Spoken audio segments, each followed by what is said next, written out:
Sobat Serga masih di menjelang sore di setengah jam terakhir di perjumpaan kita di hari ini ya. Seperti biasa nih kalau udah setengah 4 ini waktunya Billy live di Instagram kita di @serangga_fm. Jadi untuk kalian yang ingin nanya-nanya atau mungkin pengen join untuk sharing bareng sama kita karena hari ini Billy bakalan ngobrol bareng sama Ivina. Beliau adalah nutrisionis dari RSUD Kota Serang yang bakalan kasih tahu ke kita nih tips-tips untuk sahur supaya lebih sehat dan juga lebih fit ya dalam menjalankan aktivitas dan juga menjalankan ibadah puasa. Nah, buat kalian yang mungkin suka ngerasa masih lemes aja walaupun udah sahur atau mungkin masih kayak kurang fit gitu walaupun sahurnya udah banyak nih kayaknya gitu. Nah, berarti ada yang kurang nih. Kurang apa sih? Ya nanti kita bakalan tanya langsung ya. Tipsnya apa sih untuk kalian yang mungkin pengen tahu nih kira-kira asupan makanan atau minuman apa yang baik dikonsumsi kesehatan kita dan juga bisa membuat kita lebih fit dalam beraktivitas sekaligus menjalankan ibadah puasa ya. Kita bakal ngobrol bareng sama Ivina. Beliau adalah nutrisionis dari RSUD Kota Serang yang bakalan ngobrol dan juga bakalan sharing sama Billy di Instagram kita di Serang. Nah, kita sudah terhubung bareng sama Ivina. Beliau adalah nutrisionis dari RSUD Kota Serang. Selamat sore Kak Ivina. Selamat sore Kak Billy. Halo, apa kabar ini? Alhamdulillah sehat. Alhamdulillah Gimana Kak Billy kabarnya? sehat. Alhamdulillah sehat, juga sehat Puasanya? banget. Insya Allah aman puasanya. Walaupun kayaknya emang nih tema hari ini kayaknya banyak banget nih ya. Mungkin yang pengen tahu juga termasuk Billy juga nih. Pengen tahu banget nih gimana sih caranya supaya kita tuh bisa beraktivitas sekaligus beribadah puasa bisa lebih fit dan juga lebih sehat. Katanya Kak Ivina nih mau ngasih tahu kita ke tips-tips untuk bisa sahur dengan apa ya? Dengan asupan yang baik mungkin ya Kak Ivina ya. Atau Iya, gimana deh? betul. Ya, sebelumnya perkenalkan dulu Kak. Ya, nama saya Ivina, biasa dipanggil Vina. Saya adalah ahli gizi di RSUD Kota Serang dan saya sebagai salah satu anggota Persagi Serang. Tuh, nah, Oke, apa tuh? sebelum Persagi itu apa? masuk nih, Persagi itu Persatuan Ahli Gizi Indonesia. Gitu. Jadi Persatuan Ahli cabang Gizi Serang. Indonesia. Iya, Oke. betul. Nah, sebelum masuk nih ke pembahasan masalah tips sahurnya gimana, kita mengulas dulu nih minggu lalu kan dengan Mbak Fernanda sudah dibahas ya mengenai 4 pilar gizi seimbang, kemudian pengaturan makannya selama puasa gimana gitu. Jadi yang harus diingat selama puasa ini kita harus tetap nih makannya 3 kali, sama kayak sebelum kita puasa itu kan juga makannya 3 kali sehari. Ya, jadi pertama itu makan setelah takjil, setelah makan takjil, kemudian kita yang kedua itu makan setelah tarawih, dan yang ketiga makannya pas sahur gitu. Jadi tetap harus makan 3 kali gitu. Nah, kenapa sih harus makan 3 kali ini? Agar tidak terjadi nih nanti setelah Ramadan malah ada kenaikan berat badan atau malah penurunan berat badan yang nggak diharapkan. Nah, selanjutnya ini selama puasa kan kadang suka ngeluh ya lemes atau maunya tidur aja gitu. Apalagi alasannya tidurnya orang yang puasa tuh ibadah loh gitu. Nah, jadi iya akhirnya benar. tidur terus. Jadi kebanyakan ibadah ya. Iya betul. Nah, jadi gimana sih caranya gitu biar puasa yang kita jalani tetap fit dan tetap produktif gitu selama puasa. Betul. Jadi Betul. ada beberapa hal yang harus kita perhatikan. Salah satunya pola makannya kita ini selama puasa. Gitu. Nah, mungkin kemarin sama Mbak Fernanda di minggu lalu sudah dibahas sedikit mengenai buka puasa. Gimana sih harusnya makannya gitu. Dan sudah banyak juga mungkin dibahas ya. Kalau buka puasa tuh harus makannya apa sih gitu. Nah, mungkin yang sahur agak jarang dibahas ya. Nah, iya benar. Ya. Nih, benar tuh. Yang sahur jarang banget dibahas. Iya. Nah, gimana sih caranya gitu biar puasa kita tetap fit dan sehat gitu. Nah, sebelumnya sendiri sahur ini kan merupakan salah satu ibadah sunnah yang dianjurkan ya. Jadi ketika kita menjalankan sahur, selain kita dapat pahala, ini sahur ini merupakan hal yang penting dan kunci agar puasa kita ini tetap fit dan sehat gitu.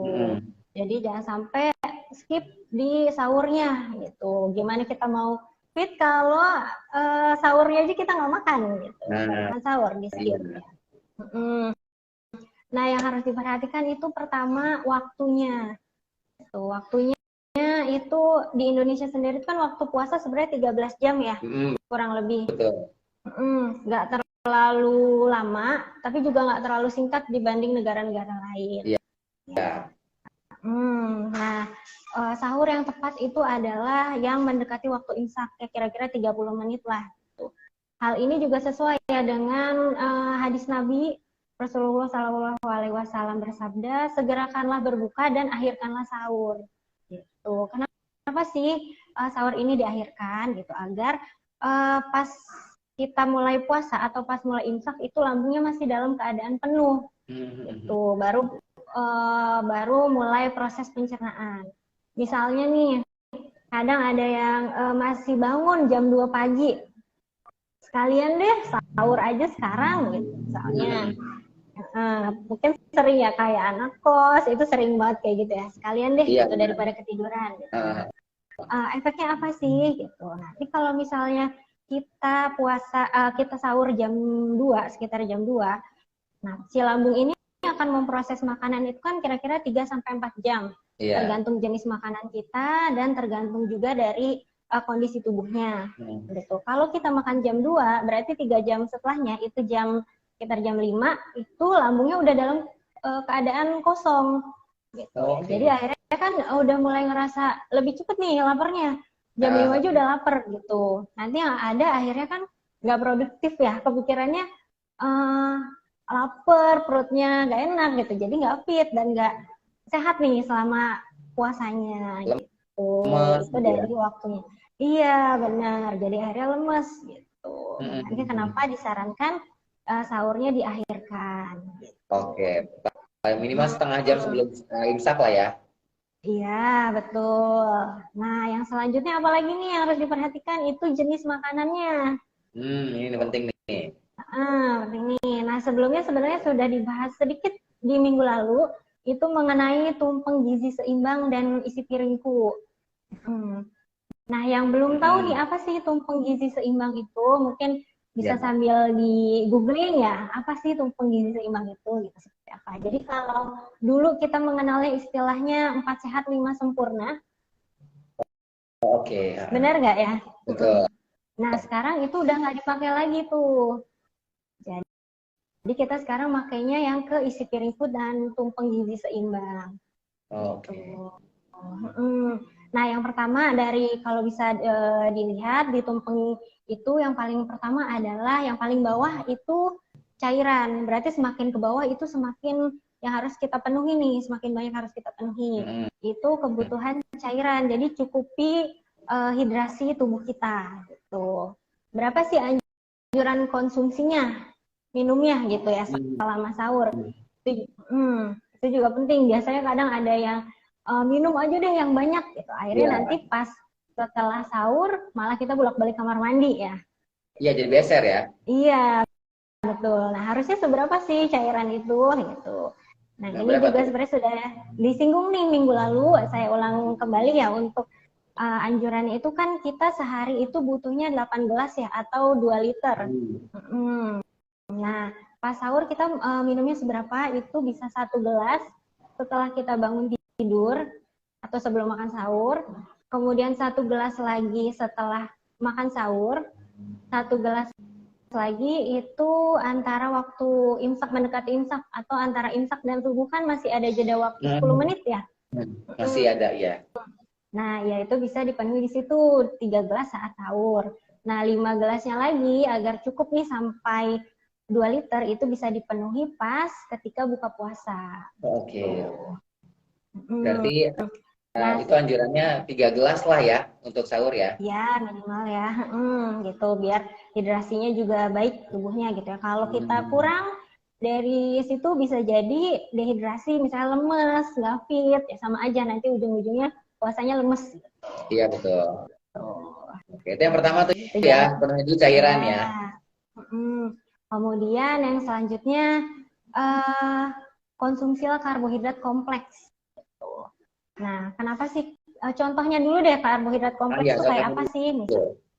Ya misalnya nasi merah atau misalnya singkong gitu, umbi-umbian gitu. Atau bisa juga oat, bisa juga gandum gitu, itu boleh gitu. Nah, kenapa sih yang harus dikonsumsi ini yang karbohidrat kompleks? Nah, karena karbohidrat kompleks ini lebih lama waktu mencernanya dibanding karbohidrat yang sederhana. Nah, bingung mungkin karbohidrat sederhana tuh apa gitu ya. Kan suka bingung misalnya. Nah, karbohidrat sederhana ini sendiri contohnya kayak misalnya gula. Misalnya kita cuma minum teh manis deh buat sahurnya. Ya, itu berarti kita cuma masuk karbohidrat sederhana. Jadi cepat dicernanya sama tubuh. Kalau cepat dicerna berarti tubuh kita juga akan cepat merasa lapar. Tuh. Kalau cepat merasa lapar ya tadi lemes akhirnya. Terus puasanya juga nggak fit dan kurang produktif gitu akhirnya. Padahal selama puasa ini kan kita juga tetap bekerja. Gitu. Betul. Gitu. Jadi itu sih yang kalau untuk karbohidratnya. Jadi istilahnya nasinya gitu ya, makanan pokoknya. Kemudian yang harus dipenuhi juga, iya. Terus yang harus dipenuhi juga asupan proteinnya. Misalnya karena tadi udah dibahas nih, yang penting karbohidrat kompleks sama air misalnya. Udah deh, cuma ngemilin kentang aja misalnya, nggak makan proteinnya, gitu. Nah, padahal protein sendiri ini kan merupakan zat pembangun, jadi tenaga lah gitu. Kalau misalnya kita nggak masuk asupan protein, nanti nggak ada tenaganya nih tubuh juga gitu. Jadi akhirnya ya kurang fit lagi tadi ujung-ujungnya gitu. Ya. Oke, berarti kemudian protein yang penting banget ya. Iya, benar. Nah, selanjutnya yang harus kita cukupi lagi adalah asupan serat. Asupan serat ini sangat saya tekankan ya, karena asupan serat orang Indonesia itu rendah sesuai dengan riset kesehatan dasar, hasil Riskesdas itu asupan serat orang Indonesia itu rendah gitu.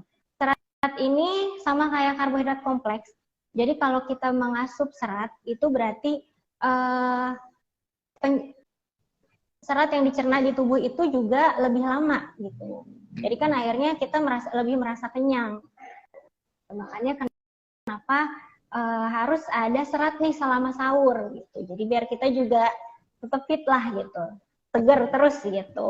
Buat kasih tau nggak sih Kak, contohnya serat yang harus dikonsumsi apa biar teman-teman mungkin di rumah yang nggak tahu jadi tahu gitu. Oh ternyata harus konsumsi. Oke, serat itu contohnya sayur-sayuran, buah-buahan itu serat gitu. Nah kadang juga bingung harus seberapa sih sayuran yang dikonsumsi ya, atau buah yang dikonsumsi itu harus seberapa sih? Gitu. Nah, berdasarkan angka kecukupan gizi atau AKG sesuai dengan Permenkes 28 tahun 2019 itu untuk orang dewasa itu sekitar 30 sampai 37 gram tergantung jenis kelamin dan usia gitu. Tapi mungkin kalau yang bingung ya. Iya, benar. Jenis kelamin, usia itu tetap pengaruh. Oke. Nah, pasti bingung 30 gram tuh seberapa gitu ya. Gimana itu? Iya, kalau nggak punya timbangan kan bingung juga tuh. Iya, kayaknya ribet ya gitu, harus ditimbang-timbang gitu. Nah itu ada yang namanya isi piringku. Mungkin di minggu lalu udah disinggung sedikit gitu. Jadi mungkin yang belum tahu bisa sembari nih di googling isi piringku tuh kayak apa sih gitu. Nah, jadi kalau saya boleh jelaskan sedikit, mudah-mudahan bisa paham. Jadi isi piring itu kan bulat ya bentuknya, beratnya bulat nih. Nah, setengah dari si bulatannya itu adalah isinya sayur dan buah. Sayurnya itu kira-kira sekitar 3/4 piring, 1/4-nya buah. Gitu. Jadi nggak usah ditimbang-timbang lagi deh, pasti kan bingung. Kalau untuk yang orang normal, orang sehat gitu ya sekitar segitu. Jadi setengah dari piring itu isinya adalah sayur dan buah. Kecuali memang ada kondisi khusus, itu pasti ada perbedaan. Jadi sekitar segitu. Ya seratnya gitu. Nah setengah lagi yang tadi ya, tadi kan diisi piringku setengahnya isinya sayur dan buah nih. Setengah lagi apa tuh? Setengah lagi apa isinya? Itu setengah laginya adalah makanan pokoknya dan protein yang tadi sudah dibahas juga. Jadi untuk makanan pokoknya itu 3/4 dari setengah piring tadi, proteinnya 1/4-nya gitu. Jadi kalau dulu kan kita mengenal 4 sehat 5 sempurna ya. Betul. Nah, sekarang udah nggak lagi itu. Yang penting adalah jenisnya gitu. Jadi nggak harus misalnya harus ada susu, gitu. Itu nggak harus. Ya, karena susu ini termasuknya protein. Tadi protein itu adanya di seperempat porsi dari setengah piring tadi. Mudah-mudahan tergambar ya porsinya. Mungkin kalau masih bingung nanti bisa di googling lagi. Bisa searching ya di Google ya, ada ya? Ya, isi piringku itu ada. Siap, nah, tadi udah nih kebutuhan yang harus diasup seperti apa? Seperti yang tadi. Nah, ada beberapa hal juga sih yang harus dihindari ya. Oh iya. Memang apa aja tuh? Mungkin nggak bisa dibahas semua ya, ada beberapa hal. Mungkin yang pertama itu yang harus dihindari itu adalah makanan yang tinggi lemak. Sama seperti buka puasa, sahur juga itu harus dihindari makanan tinggi lemak karena waktu transit di lambungnya lebih lama, jadi lebih beresiko untuk menimbulkan rasa kembung.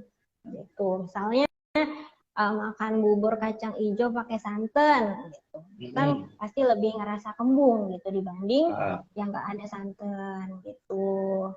Nah, selanjutnya yang harus dihindari lagi itu adalah makanan yang tinggi garam atau tinggi natrium.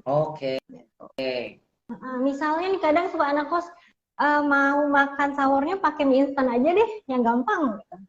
Yang nggak repot, ya. Nah, kalau misalnya makan mie instan itu kita tahu sendiri natriumnya itu sangat tinggi ya. Betul. Bisa dilihat di informasi nilai gizinya ya. Itu sekitar 70-80% nih dari kebutuhan kita. Nah, kebutuhan kita itu sehari berapa sih? Itu di sekitar 1 sendok teh garam. Sehari itu? Nah, iya, sehari. Kalau misalnya udah masuk nih dari mie instan 80%, berarti 1/5 sendok sisanya nih, gitu ya. Misalnya kita mau makan sayur, pasti kan pakai garam ya. Garam, iya betul. Iya. Nah, kalau nggak pakai garam kan kurang enak ya. Iya, betul.